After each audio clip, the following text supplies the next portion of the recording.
Terima kasih kerana memilih channel ini untuk mendapatkan berita terbaru setiap hari.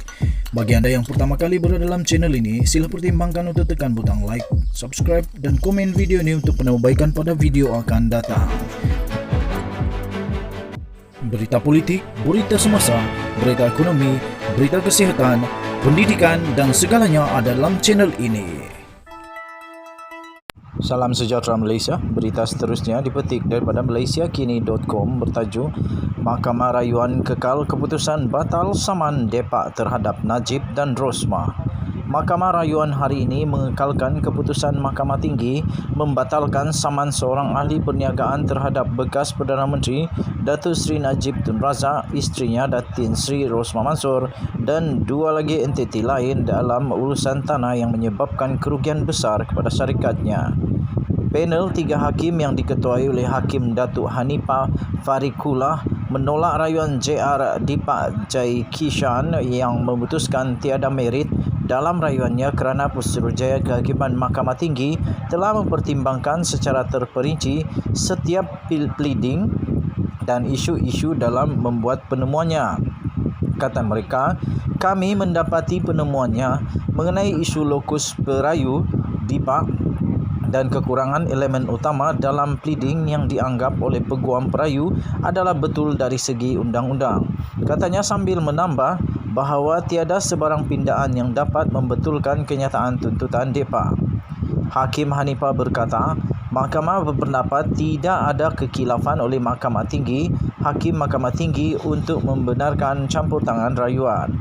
Hakim Hanifah yang bersidang bersama Datuk Azizah Nawawi dan Datuk Si Mi Chun memerintahkan Depak untuk membayar kos sebanyak RM7,000 Malaysia kepada Najib, Rosmah, Bustead Holdings Sdn Berhad dan anak syarikatnya Baktiwira Development Sdn Berhad.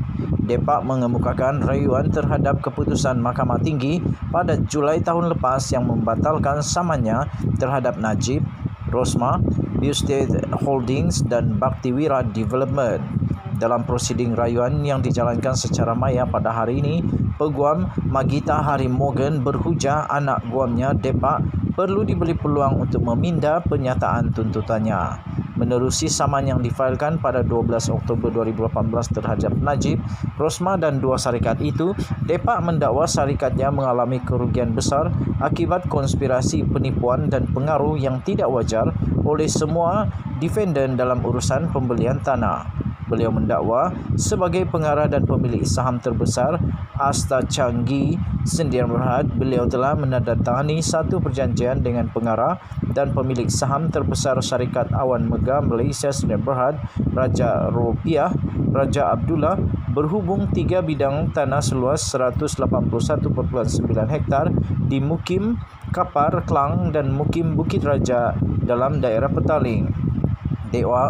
Depak mendakwa bayaran deposit sebanyak RM13 juta Malaysia telah dibayar oleh Asta Changi kepada Awan Mega dan bon tanah daripada Kuwait Finance House Malaysia Berhad berjumlah 72.5 juta oleh syarikatnya itu telah diserahkan kepada kerajaan Malaysia.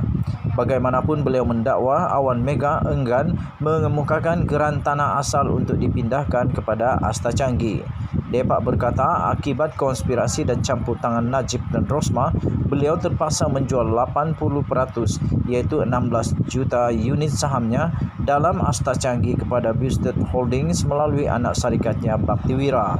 Oleh itu, beliau menuntut ganti rugi sebanyak RM600 juta, ganti rugi teladan RM50 juta dan ganti rugi berpanjangan RM26 juta.